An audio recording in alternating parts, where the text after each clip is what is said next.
From the creators who brought you RuPaul's Drag Race and $1 Million Listing, this is World of Wonder's Wow Report. Things that make us go wow. Hello everyone and welcome to this week's edition of the Wow Report, where we count down the top 10 topics of the week that make us go wow. Wow, not wow. Ow. James. Oh my gosh, here we are with James and James, fresh from surgical procedure, which we will hear all about during the countdown. Ow, wow, ow. Are you still on the pain pills? Are you still on the smack? Yeah, I'm on the pain pills and I'm on some antibiotics that are making me really nauseous. So if I throw up, that's what's going on. Just have a waste paper basket. You look great though, I must say. Oh, I'm a little jowly for those of you who can't see me. I have like some droopy dog thing going on. I think it just smooths out the wrinkles. It looks like filler. It looks like filler to me. There you go. Right. And of course, that is Tom Campbell, our Chief Creative Officer. Welcome back, Tom. Haven't seen you in a hot minute. I know. It's so nice to see you and great to be here. And I can't wait to count down the top 10 things this week that makes us go, wow. I just can't wait. I can't wait. Oh, you know where we start. We start at number 10. Number 10. When the Wow Report started in I think the late 1920s, we used to sit in the window of World of Wonder, which is located here in Hollywood Boulevard, the heart of Hollywood Boulevard, the Walk of Fame, right across from Musso and Frank's, and the world would go by, right, as we spoke. And then COVID happened, and we've become world travelers, and so we do a thing. But I've been coming back to the office. I went out to lunch. Oftentimes, I do the. But wait a minute, this is a lie because I've come to see you in the office twice, and you're never there. And everyone always says, "Oh, you just missed him." And I think that I think that you have like a cardboard cutout sitting at your desk, so everyone can point to it. I don't believe you're really there. It's like the movie 9 to 5 when they tried to pretend that Dabney Coleman was still in the building. You know, it's like, that's what's going on.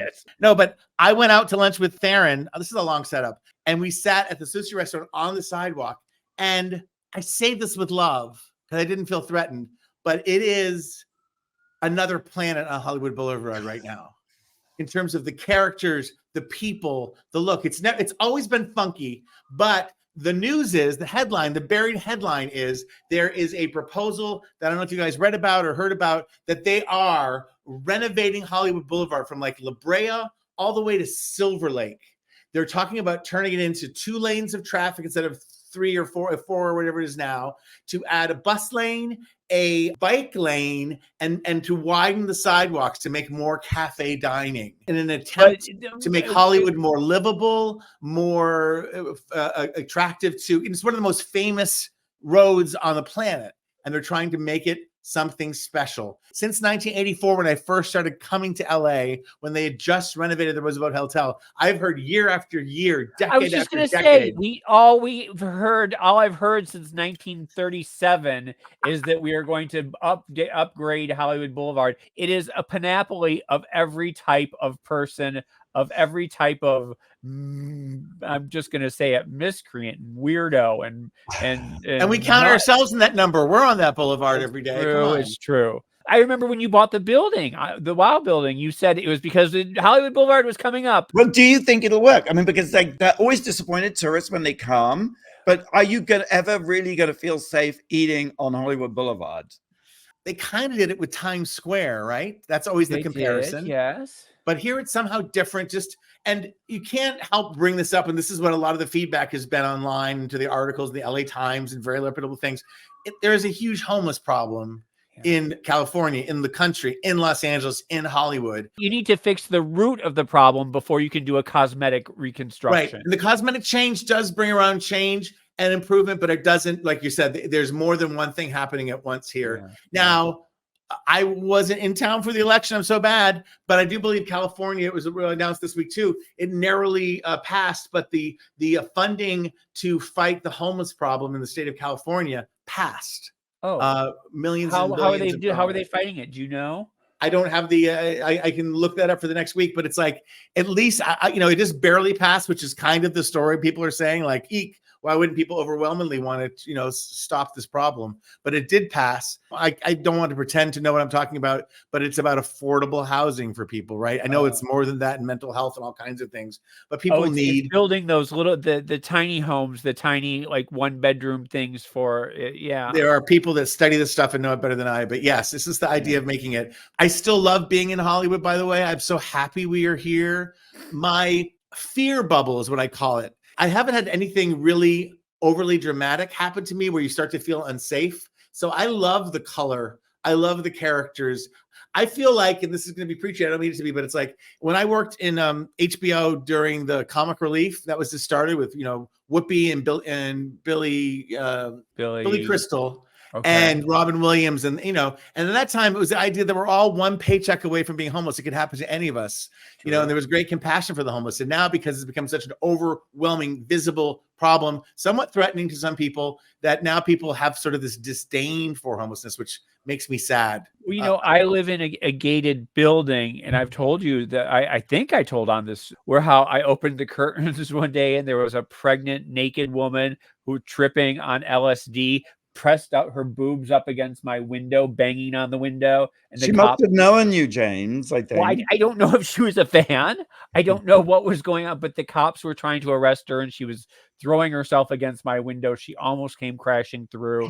So, and not to mention the guy who was bathing in your pool, right? We woke up one day and there was a homeless man with a bottle of shampoo and a bar of soap, naked in our pool, just lathering himself up. Kind of hot. I was going to say, it sort of sounds interesting to me. Good for him. And the last thing I'll say, just as but at 1 o'clock, I was woken up abruptly by a loud pow. And in my beautiful, it's not a cul-de-sac, but my little street in West Hollywood, south of the Sunset Boulevard, there was a car explosion and a fire. And I couldn't find my phone, but someone called the police and the fire department. And they put it out, and it was there this morning. So there's just, I refuse to give up on Los Angeles. I love this crazy city, and I hope the best. And I hope, I don't know, it's too heavy a topic for a quick little radio blurb. I've lived in LA, which is 94, late in life, I know, Tom, but it's always been an apocalyptic city with riots, earthquakes, fire. Yeah. It's just teetering. And when you think of the alternative, like I was thinking, like, where would I want to retire if I just want to get like a house in Ohio, or like, looking at those cheap houses on Instagram, cheap Victorians, like, but I could never, ever, how would I need my LA fix. I'm going to be here as long as I can be. Yeah, I need my friends. I need the red carpets. I need the parties that I don't go to, that I don't get invited to, but I still read about. I need it all. It was down the street. It happened down the street. Yes. None of us want to pop our clogs in LA, but all we ever do is just fantasize about leaving, but we're never going to leave. It's true. I'm not going to leave. I want to stay as long as I can. Not going. All right. So that is the renovation of Hollywood Boulevard. Watch this space. It coming soon, maybe not. Right. Number 9.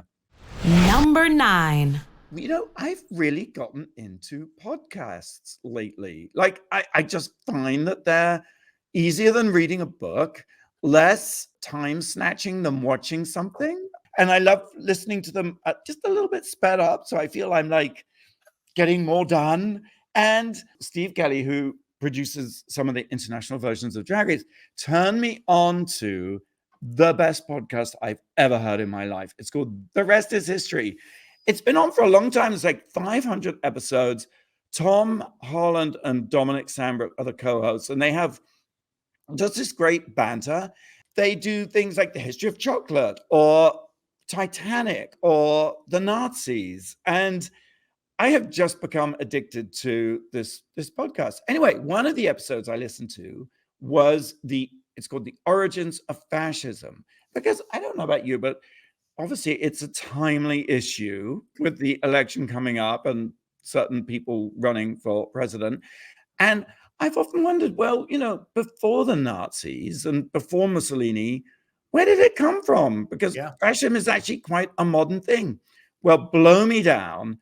In this episode, I learned that in 1924, so 100 years ago, this guy, Gabriel D'Annunzio. Have you ever heard of Gabriel You have. Wait, is he the poet, the Italian poet? Yes. Yes. In fact, I know his nephew quite well, Nick D'Annunzio in No. Miami Beach. Yeah. Yes. Fascinating guy. Yeah. Right. In 1924, he was made the Prince of Monteneviso. I guess sort of as a sort of thank you for his service, although his service seems to have been to ruin everything he touched. He was a dandy. He was a womanizer. He was extraordinarily precocious. One Easter when he was 16, he wrote 6 letters to his parents, one in Italian, one in Greek, one in Latin, one in French, one in English, and one in Spanish. That's just showing. Oh, I can see Nolan doing that. I can see Nolan doing his. I dare you. And he also was like, in that time, he was at 1890s, coming online as sort of, cars and airplanes. He was really into airplanes and technology. And he wrote an ode to the torpedo, and he loved planes, and he was a pilot, and he was dashing around, and he basically was a national hero as this sort of poet and dandy and literary genius who also kind of dragged Italy into World War I, just sort of craving a blood cleansing sacrifice, just violence. And I will get to the point of his story eventually, but after the end of World War I, he was incensed that Italy was giving this city Fiume. They were giving it to Croatia. Well, it's now Croatia, but anyway. So he was so angry, he just decided to get in a car, got in a big red car, and drove to Fiume and took it over and declared it an independent nation. Just who does that? But also it was a sort of fascist state. He abolished money. Quite quickly, everybody became hungry because, you abolish money, but other countries still would expect to be paid for things. So quite quickly, it all disintegrated and became a madhouse. But for a brief moment, people were marching around, having parades. He just gave speeches from the balcony. He called himself the commandant. And this guy basically invented fascism. He came up with the straight arm salute. His people wore black shirts with lightning bolts on the side. He basically wrote the playbook for Mussolini, but it was just I'm just fascinated by this sort of story. So after about a few months, Italy sent a warship and bombarded the town, and that was the end of that. And he basically went off into obscurity. But just fascinating to know that fascism and the Nazis and Mussolini, all that had a sort of a birthplace in this kind of wackadoodle, theatrical gadabout. He maintained control by the new and dangerously potent politics of spectacle. And if that isn't kind of where we've been ever since, I was pretty stunned. Yeah. Well, I'll have to introduce you to Nick. You'll find him. We should have him on the show. Let's do it. Oh my gosh. What? Yeah. Do you know why you love this? He's a bit of a dandy, and he lives in Miami Beach. He's married to Tara Solomon. Do you know Tara? Not personally. The PR whiz, Tara Solomon. Wow. Fenton, I know why you love this podcast, because we have lived a life together, just our professional time together, some 17, 18 years. We were alive when the History Channel would say, we're not really that much about history anymore. It's like history is a dirty word. It really shouldn't use the word history in the title. So it's like podcasts are these little oases of like actual conversations about history and not just ice road truckers and things of that nature. Well, actual educational. Yes. And yes, Fenton, though, when do you manage to find the time to do this? Is this like when you drive out to Palm Springs? Because I never find time to listen to these things. I do it in bed. Okay. At bedtime. I also on a plane. Sure. And just driving around too. Yeah. And they're so sort of easy to pick up and put down. I don't know what they're getting. And I feel like you can use that clip of you saying, I do it in bed, I do it in the car. I think we can just take that and use it as a new meme. Because the one thing I don't get to do is any of the things you should do in bed and do in the car. Right? Like that's why I have the time, James, because I'm not having any. That's why. I'm embracing my fusty old age. So anyway, this is History Podcast. I'm actually going to talk about 2 other episodes later on in the countdown. Awesome. All right, so number 8. Number 8. Well, so it's been a while. We haven't talked about cannibals in a little bit. There's a new cannibal this week, right in our very own Hot backyard. new cannibal on the scene, everybody. Yeah. His name is Rosendo Tellez. He got busted Friday out near Bakersfield in a small town called Wasco. Apparently, there was like a train accident at the Amtrak station earlier that morning, and he picked up a leg of someone and was seen walking around town with it, just munching on it like it was a turkey leg. Yeah. He found a leg in a train wreck and took it upon himself to have lunch. Let me just read this to you from Fox 26 News in Oh, Wasco, good. California. Officials said the suspected man who allegedly removed evidence from the Wasco Amtrak station on Friday was identified as 27-year-old Evidence. I love that. Rosendo Tellez. At around 8 a.m., deputies responded with BNSF railroad police to a report of a pedestrian who was struck by a train at the Amtrak station. Deputies learned that Tellez allegedly removed evidence, a leg, from the scene. Tellez was found and arrested without incident on multiple outstanding warrants and for taking evidence from the scene. So, Thank God that's this all we person know. wasn't following Lorraine Bobbitt years ago as she was driving. It did say it killed them and severed their leg. So. Okay. How do we know he was eating it? That doesn't make any mention of that. No, TMZ mentions it. It says, it's a gruesome sight. As you can see, the flesh dangling from the chopped off leg. And sure enough, you can see this man identified as Tellez seemingly going in for a nibble. I guess these stories are to make us feel better about our own lives. I'm trying to figure out why we are so... I think fascinating. Blake's pulling my leg. as long as he's not eating it. Good night, everybody. Yeah, you're right, Tom. It's shame on us for talking about this. I think in today's society, it takes a lot to shock people. Okay. And we are all inured. Is that the word? Inured to any sort of, yeah. So it's cannibalism, the last taboo. Yeah. So we have to go as low as we can. We have to find the lowest common denominator. Well, we learned that when they go low, yeah, we go lower. We go below the knee.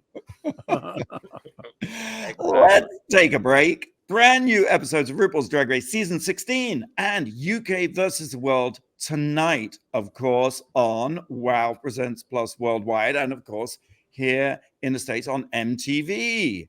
Sign up at wowpresentsplus.com. Love it. Blake, got a question? I do. What landmark is said to grow around 6 inches in the spring? Every spring? Every spring. Okay. We'll be right back after the break here on the WOW Report. You're listening to World of Wonders WOW Report. Things that make us go wow. Welcome back to the WOW Report. I'm Fenton here with James and Blake and Tom. And a interesting question, Blake. Yes, I asked, what landmark is said to grow around 6 inches in the spring? Every spring. Any guesses? I'm the Washington Monument, but I have a feeling it's probably something natural.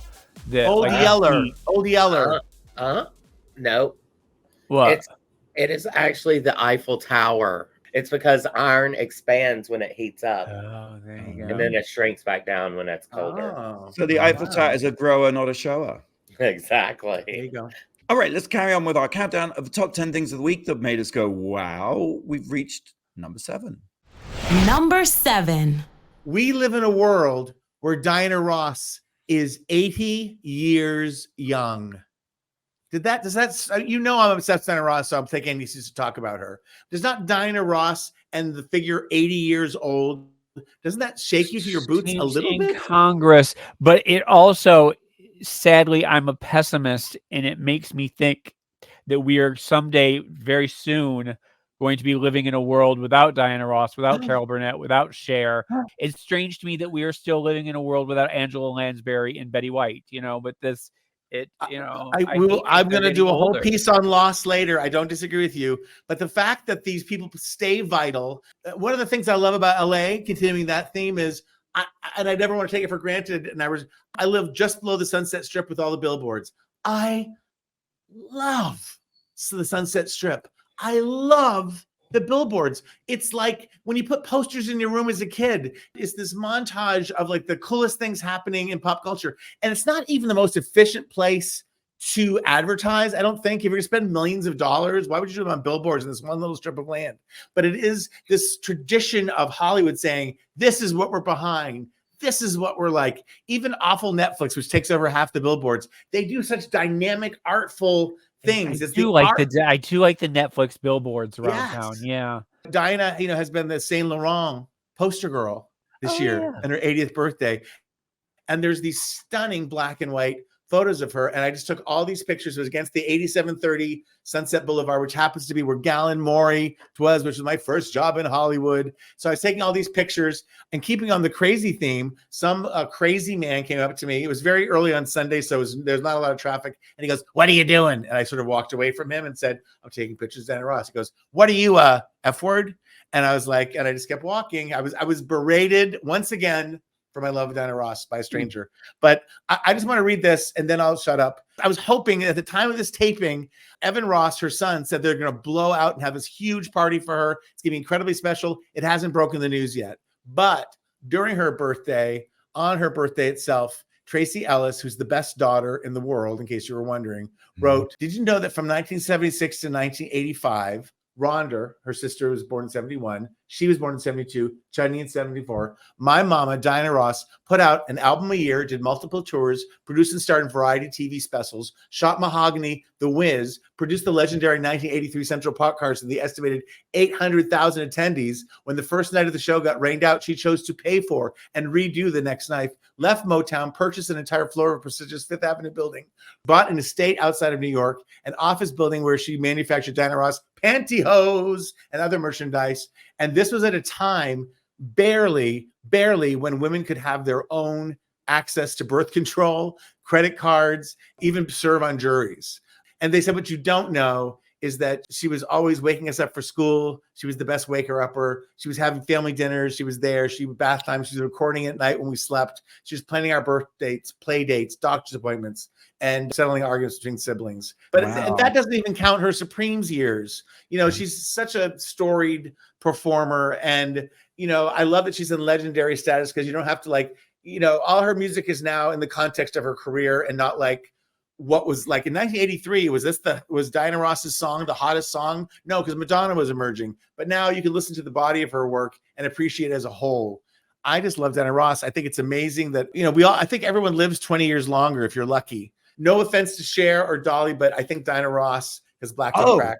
Was that the special birthday picture? Because I thought she looked amazing. I was like, I can't believe she's 80. I mean, it's she's so regal, so beautiful. Yes. So that's just my love letter and my happy birthday, Diana Ross. And I can't wait to hear what you did on your birthday. And, if you have a little time, go to your Spotify and listen to some Diana Ross songs. All right. Number 6. I'm going on crazy about this. The Rest is History podcast. The first, I talked about this episode 100 years ago about the birth of fascism. And then there's this other fantastic episode called Romans in Space. 50 years ago, 1974, George Lucas finished the first draft of Star Wars, the movie that would sort of redefine science fiction for all of us. And of course, it's been said that he based the whole thing on that book, Joseph Campbell's book, The Hero with a Thousand Faces. No, he did that, but it was mostly on Dune too. If you watch Dune, well, right? Okay. Their argument is it's all the Roman Empire. It's all Roman Empire stories in space. And the Hunger Games as well. I thought that was just a fascinating thing. And when you look at the sort of the Nazis themselves, used sort of Roman imagery, for their rallies and the I always thought the stormtroopers were supposed to be Nazis. You're saying they were Nazis, Roman, right? But the Nazis based themselves on the Roman Empire, okay. and that sort of idea that all these stories are based on sort of just the Roman Empire iterating out, which of course, and the interesting thing about the Roman Empire is, Gibbon's Decline and Fall of the Roman Empire, that basically it's this very powerful empire, and then it sort of implodes, and along comes a strong man, a sort of, in Star Wars, it's like the emperor, and he's got Governor Tarkin. Wait, are you talking about the original fall when Julius Caesar came in, or after all the emperors? That sort of evil, nasty emperors, who are just sort of pervy and fascistic and not Nero, Caligula. Yes. Okay. And that this sort of story sort of just repeats itself throughout history. I think it was a really... How long? I just looked this up. I didn't know because you made me think. How long did the Roman Empire last approximately? How many years? 700. 1500. You're right. You both are in the middle. It's 1,000 years, roughly 500 BC to 500 AD. That was my next trivia question. I blew it. No, I'm doing Blake's job now. The Empire of Japan exceeds it.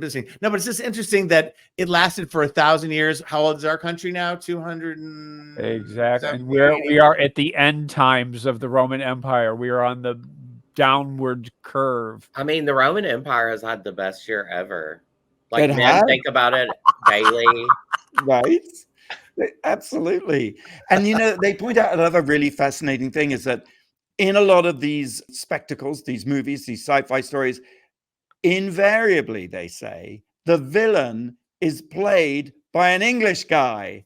It's Peter Cushing in Star Wars. And the good guy is normally like a Harrison Ford type, sort of American who represents freedom. And it's the Brits with their sort of clipped accents who sort of represent evil, dark forces and what have you. Yeah. Well, I think also, throughout film history, whenever there's a European language or whatever, that they just have a British guy do it. Like if they always have like Napoleon is played by Alec Guinness or something like that. Right. Yeah. Makes it more legitimate somehow. That also reminds me of the back page of Details magazine back in the day. It used to be like gay or British. Remember? Dead or Canadian, another great game they used to play on MTV. Well, Disney just made all their villains gay, right? I guess they were like, that's what they would do in the Lion King. It's what's what's his face? British.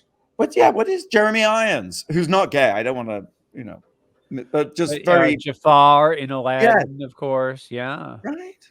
Even Ursula sort of codes as lesbian. Divine, drag queen. Oh, well, yeah, divine or lesbian. Yeah. Yeah. All right. Well, that's Romans in Space, which is another great episode of my favorite podcast, This Is History. You can get it wherever you get your podcasts. What's number 5?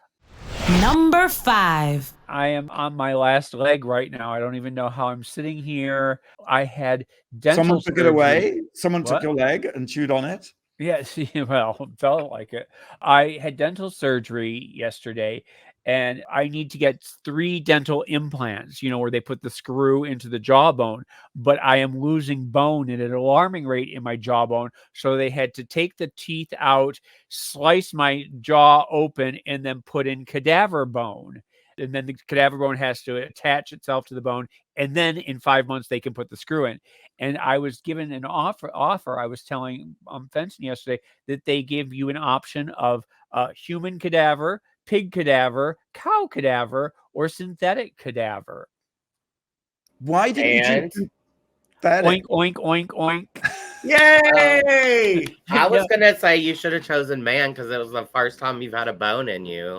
Well, I was thinking what a great movie idea, Angry Pig Ghost Exorcism, where I'm going to have to exorcise this pig. Coming soon from A24, I bet. Yes, right. Yes. But you didn't choose the pig, right? No. I chose the human. But interestingly, I cannot... Cannibal yourself, James. Well, one of the things, though, they give you a list of things I have to eat soft food for like a month. I can't, applesauce and frosting and stuffing. Like that's all I can eat. And then wait, your doctor recommended frosting. Frosting. Well, I said frosting and stuffing, and he said okay. But I'm not allowed to blow my nose for a month. Okay, and I'm not allowed to use Afrin, and I've been addicted to Afrin for 20 years. And if I don't do it every 20 minutes, my sinuses close up and I can't breathe. I can't breathe through my nose anymore. And Can you do one of those neti pots? No. Here's the thing. Because people were saying, well, what can't you do like the strips, or can you do like Vicks Vapor Rub? Nothing that expands the sinuses, because what happened in the top part of the jaw, when he pulled the tooth out, there was a hole going straight into my sinuses that he had to plug up. So anything that expands the sinuses is going to push the cadaver bone out again. So he said, no wasabi, no peppermint, no ginger, nothing that is that, ooh, I can't be around any of that. And like I said, I have panic attacks if I can't breathe through my nose, and I haven't breathed through my nose for 24 hours now. And what if you sneeze? You don't want to sneeze, but don't hold it in, because that will make it, it loose and hope for the best. But hopefully I don't sneeze at all. But yeah. May I sing the song that I've written for you? The cadaver bone's connected to the jawbone. The jawbone's connected to. That's all I got. Well, Fenton, what was it you had? Anything to bring the gin and tonics into it. Thank you, Harvey Gin and Tonics. Thanks for remembering. I was like, if these jaws could talk. That's the name of my autobiography. Tomorrow belongs to me. Oh, God. I want a personality breakdown from your doctor of who picks what. Like who's more likely to pick pork cadaver? Who's more likely to pick, like, if you have an artificial Christmas tree, are you more likely to pick the synthetic cadaver? I don't know. Well, that is interesting. But to me, with all the advancements that made in science with, the pig liver or pig kidney that was just transplanted. I have a feeling that pig is probably a great option to have. I don't know about cows. And I was saying on Twitter that I've had this done before. And so at this point, I am more cadaver than person. Well, good news report. So you've had other implants? I did. I had them about 5 years ago, I think. And are they still in place and they still working and all that? They are, yes. That's awesome. That's on the other side. So I've had the lower right and the upper left this time. What if someone took like DNA from that one spot and then you were like guilty of that crime? It's part of the movie. It's part of the movie with the exorcism. Yeah, with the angry pig. Yeah. No. Yeah. Wow. This is very fascinating. From the mouth of James St. James. Well, the new movie. It's funny because my doctor is this really cute guy. He's really young, and he was playing like EDM music and like oomph, oomph, oomph, like dancing along as he was doing it. And he was saying that he does 300 of these operations a year. A day. Yeah, well, he'd already done one. I got in at 9 a.m. and he was finishing one up. So, and where does he get the bones? Like, I think train wrecks. Yeah, he's like, excuse me, I'm sorry I'm late. I was just got the train. There's a terrible pile up in Mesa, California. Well, I do think that he has like a bag of bones in a garbage bag filled. What was the name of your doctor? And what was the name of that cannibal person? Is it the same name? Yeah. But he's really cute. And like I said, he does a whole bunch. And I said, you should probably have like a drive-through at this point. Because I was supposed to be 3 hours. I was in and out in an hour and a half. So he just zip, zip, zip, cut me up, carve me up, shove it in. Wow. Sew me up. It sounds serious and somewhat gruesome, but what a better solution than false teeth. If you can, you know what I mean? Like we used to have much less options. So how? Well, they are rather expensive. I had to save up for a number of months to do this. So I have veneers and implants. I've always had fucked up teeth. When the first time I went to the dentist when I was like 5, I had 12 cavities. I mean, I'm sure you're British, James. I'm sure you're British. I think I am. I did my ancestry.com. And then, of course, I've had, 20 plus years of treating myself horribly. So I think, you lose your teeth and your bones, and my nose is about to fall off. So. Well, don't go anywhere. Stay here, James. Stay tuned for more dramatic bits of James St. James. Take a quick break. House of Laughs, our new iconic all-queer stand-up comedy special series. It's coming to Wow Presents Plus. Lawrence Chaney, Joel Kim Booster, Irene Tu, Cameron Esposito, Jared Goldstein, Guy Branum, and many, many more. That's from April 2nd on Wow Presents Plus. You sign up at Wow Presents Plus. 6-part stand-up special with like all of these people. Some of them you know really well, some of them you don't know. It is I don't want to say best worst, but it's kind of the best original series that Wow Presents has done. All right, well, we'll be right back after the break. Do you have a question for us, Blake? I do. It's kind of fitting after James's little story. Which of your senses improves in the spring? The Eiffel Tower. Not this time. We'll be right back after the break on the Wow Report. You're listening to World of Wonders Wow Report. Things that make us go wow. Welcome back. I'm Fenton here with James and Tom and Blake, counting down the top 10 things of the week that made us go wow. Blake, you had a question. I did. I asked, which of your senses improves in the spring? Well, you would think it would be your sense of smell because of all the flowers and pollen. Yeah? That's it. With new flowers blooming, spring is a feast for the sense of smell. In fact, studies show that people's ability to detect smells improves in the spring. Well, I am going against the grain this year because I can't smell it. Well, but hopefully soon, because I was saying now he's not going to be addicted to Afrin. I know it's been 20 years that they say on the Afrin bottle, do not take for more than 4 days or you'll be addicted. And it's been 20 years. So I will be glad to get rid of that monkey on my back. Does it have a euphoric effect, Afrin, though? It does. When you take it, you have it's like a jolt, like ooh, and you sort of it's a little jitter. If you mix it with gin, it's really good. Thank you for that. Okay, I'll be right back. You can carry on.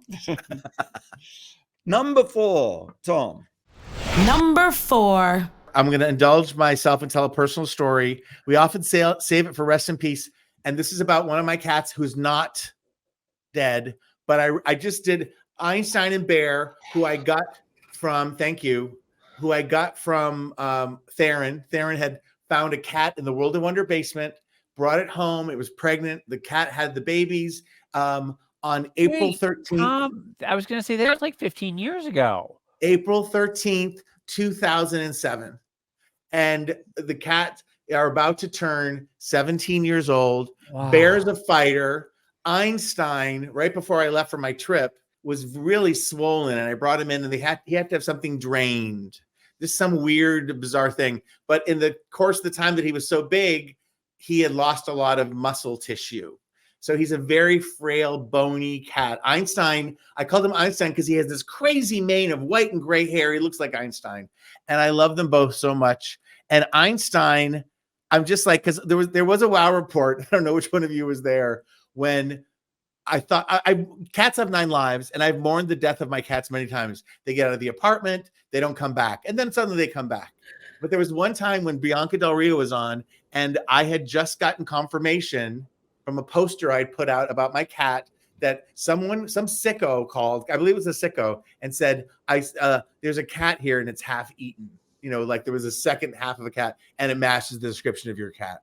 And I was like all calm about it. And I sat down, and before we went on the air for the report, I bawled like a baby, only to find out that Einstein indeed was under the house and lived. But I am living with a senior cat. Dinah Ross is 80. I looked up the cat to human years. Einstein, and therefore Bear, are both 85. So I'm living and sleeping with an 85-year-old cat.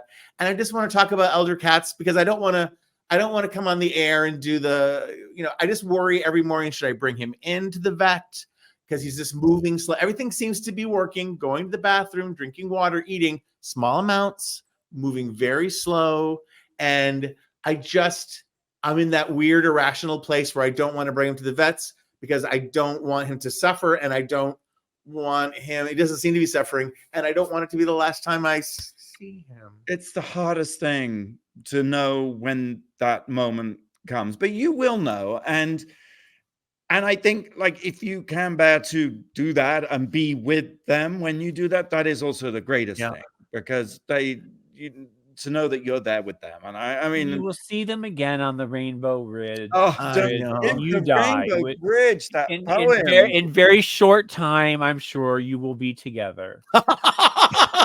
Maybe I could pass first. By the way, thank you, James. Perspective. I could go first.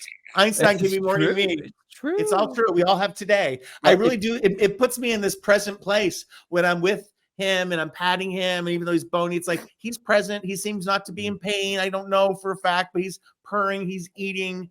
It's I don't know. I just had to talk about it because it's so on my mind. It so preoccupies, not so much when I'm at work, but like when I'm home, that's all it's about is about, Einstein being happy. So Einstein is and Bear, but Bear's the same age and is also. They are. Bear is a black cat. And when I brought them to the vets, when I took them from Theron, I wanted a boy and a girl. So Einstein was a girl and Bear was a boy. Brought them to the vets like they're both boys. And second, one's this short hair black cat. The other looks just like his mother. The other one's this crazy gray hair cat. He goes, same litter. I said, yeah, they're from the same litter. He goes, they have different fathers.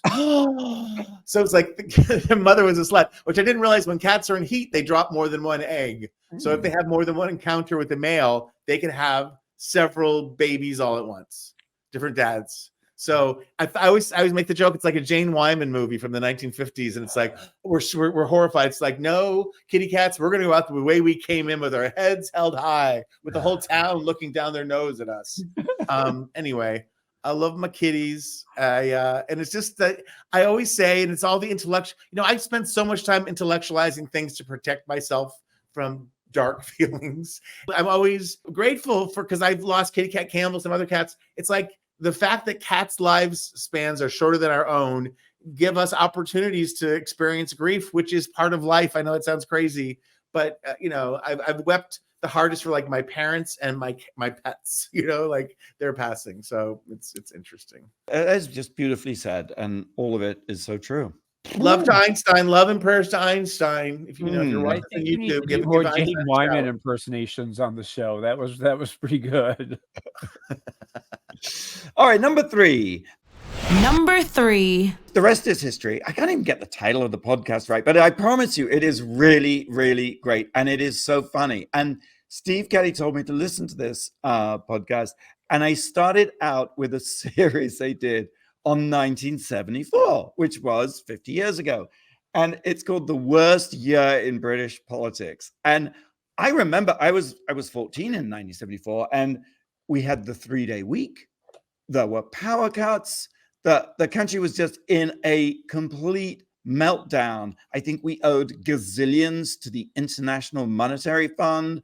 I mean, really, there was no money to buy oil. We had to light the house with candles. We were wrapped in blankets because you weren't allowed to turn on your central heating because there was no oil. The TV shut down at 10:30 at night because, to save electricity. It was a bonkers time. And this podcast in like a 4-part special revisits it because really in history, so much attention has been given to Margaret Thatcher, who was kind of the strong woman who came in and sort of put this. I was going to say, did this create the vacuum that Margaret was able to dip into? Absolutely, it did. But the shit show of 1974 in Britain is something else. It is so hilarious. The head of the civil service went completely mad and started taking his clothes off in meetings. Harold Wilson, there were basically 2 prime ministers flip-flopping backwards and forwards in elections. Edward Heath, who was this very, very conservative guy who was just rude to everybody and just had the could never read the room, and it just was terrible. And then Harold Wilson became completely paranoid, and his mistress, Marsha Williams, was really running the country. And he made her a Lady Falkender, and she was completely in charge. She called up his wife and said, I have slept with your husband 5 times, and each time it was unsatisfactory. Harold Wilson's doctor was like, let's bump her off, and had a plot to have her killed and removed. The army went into Heathrow Airport supposedly to do anti-terrorist activities, but didn't tell anyone. And so everyone thought a coup was going down, which it very nearly did. So the whole thing was sort of teetering on the brink. And it, honestly, you don't have to know British politics to just the hilarity and insanity of this whole period is really fascinating. And it's never really been, I don't Well, think. also you say that it gave rise to Thatcherism, Mm. but also is that why the disaffected youth became punks? Is that sort I of what think you're just absolutely so, because the economy was spiraling. Whether everyone you was think living in squats, I imagine, if you're young.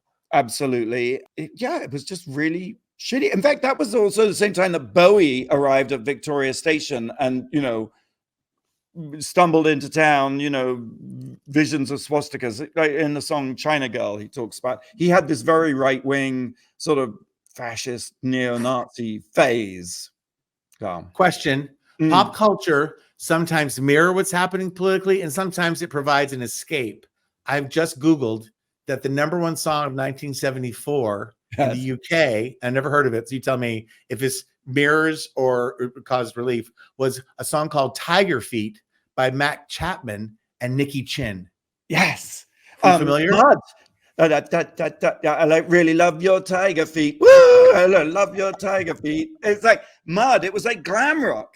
Glam rock was happening. And the Christmas song was Merry Christmas from Slade.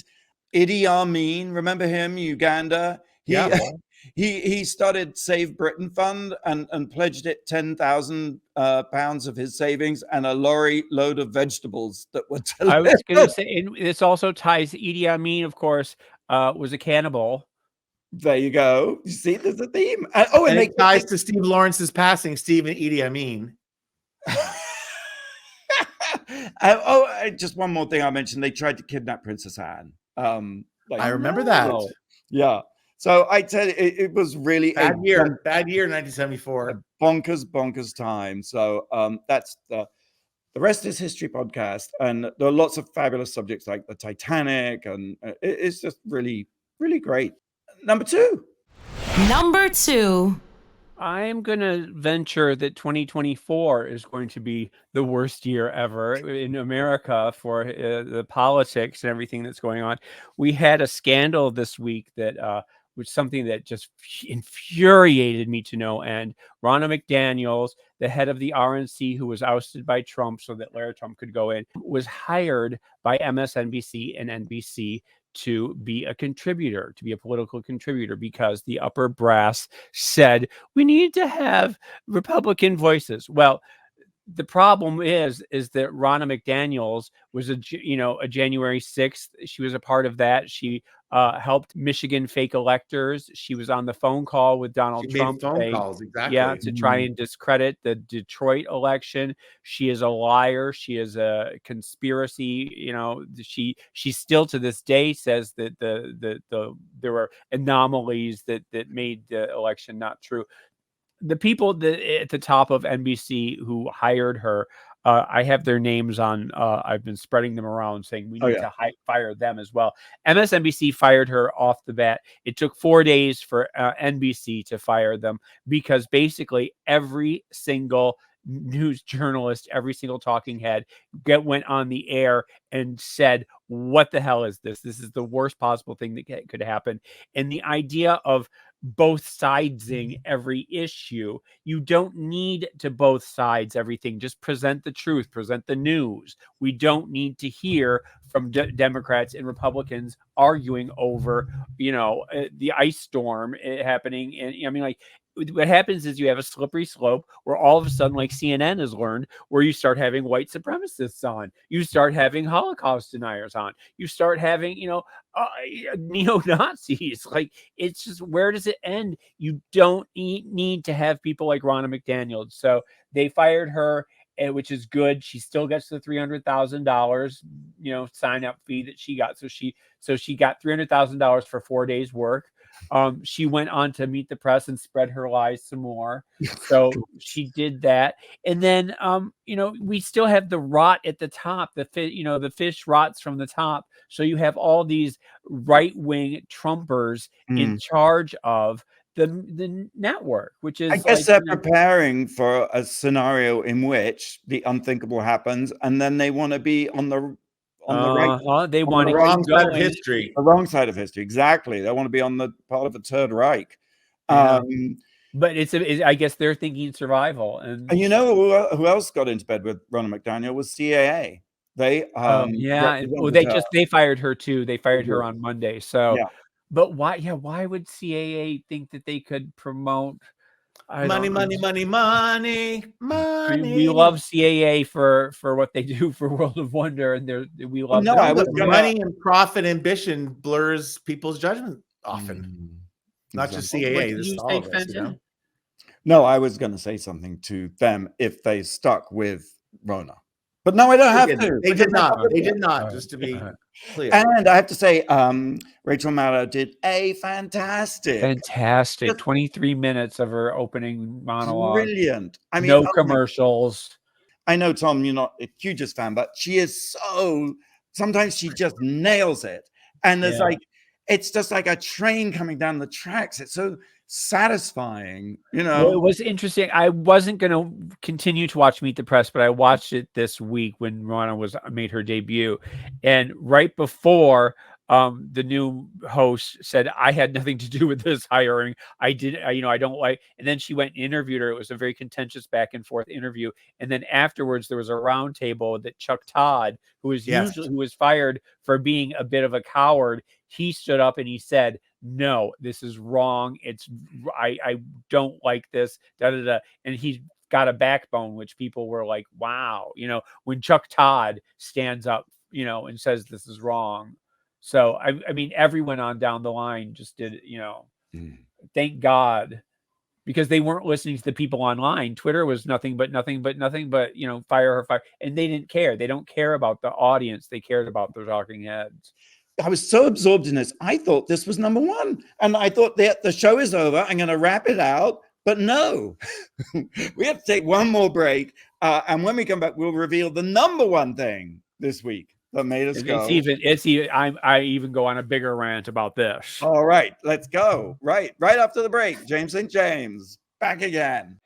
You're listening to World of Wonders Wow Report. Things that make us go wow. All right, welcome back. I'm Fenton here with Tom and James and Blake. We've been counting down the top 10 things of the week that make us go wow. We've reached number one. Number one. Well, my bile is really running here, Tom. I think you're going to start this. We might be counterpointing this, and I love and respect so. Yeah.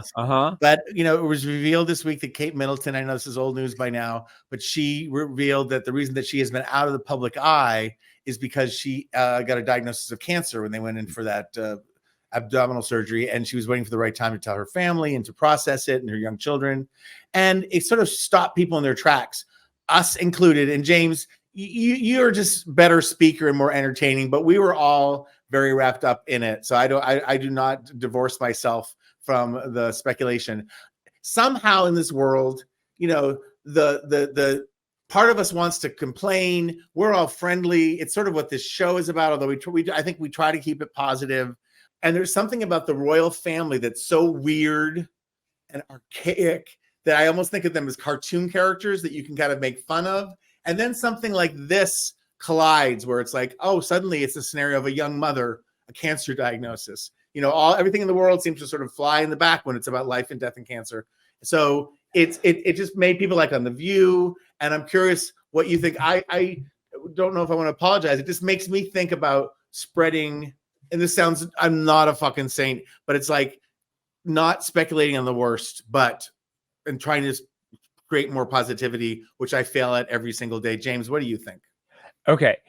Obviously, it was a tragic thing to hear. It was hard to hear. It was very sad. And your heart goes out to the princess, to the family, to Kensington Palace, to William, with Charles, dealing with Charles's cancer. It's a terrible thing. However, last week we talked about this, where I said the reason why people gaslight you, the reason why Trump gaslights you, is so that he can then turn around and say the mainstream media was wrong. The mainstream media lies. I was right. You can only listen to me, blah, blah, blah, blah. What happened to me this week was a number of people on X, you know how vicious they are. They were like, now don't you feel like a fucking idiot? Don't you feel terrible for the theories that you were spreading, the lies that you were spreading?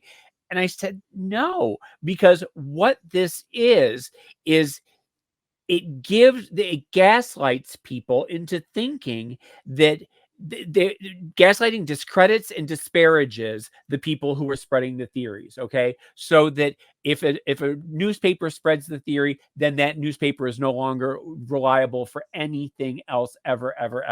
And what really happened was that Kensington Palace botched up in every single way along the way. They put out pictures that were fake. They put out, a video that was fake at the farmer's market. All she has to do is PR. That's her entire job, her entire life. She married into the family to do this. And we have not seen her for real in 3 months. So I'm not going to apologize for that. And I'm not going to be made to feel like I'm part of the problem when I am just interested in what's going on. And I will not be disparaged or denied or, any of those things. So I find it fascinating. I find it sad for her and the family, but I'm not going to retract anything I said because those pictures were false.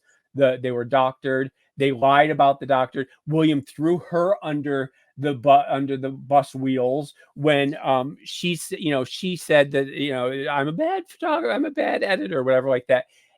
None of that was real. So, Fenton.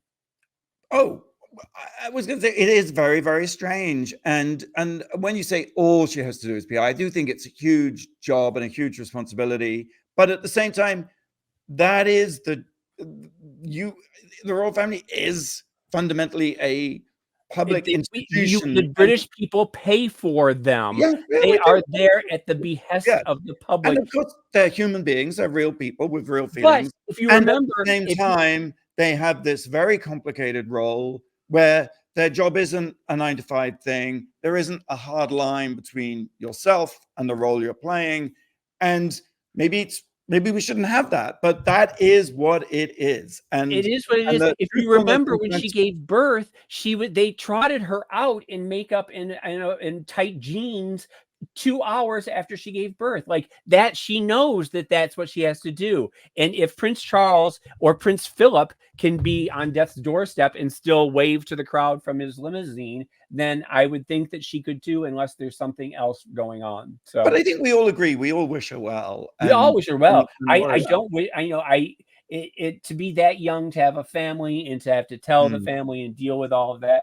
And the other thing that people were saying was, she says, to have William by my side is such a blessing. Well, William wasn't by her side.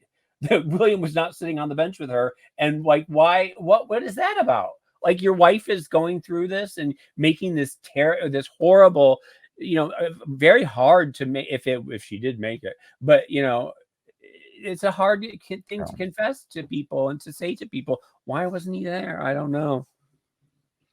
Tom, no, I'm sorry, Tom. I don't. I think that's very balanced. I like what you're saying. I think it's a complicated issue, and I think we talked about it well. And I don't disagree with anything. And we've talked about it for 6 weeks now in a row. No, I agree. I agree.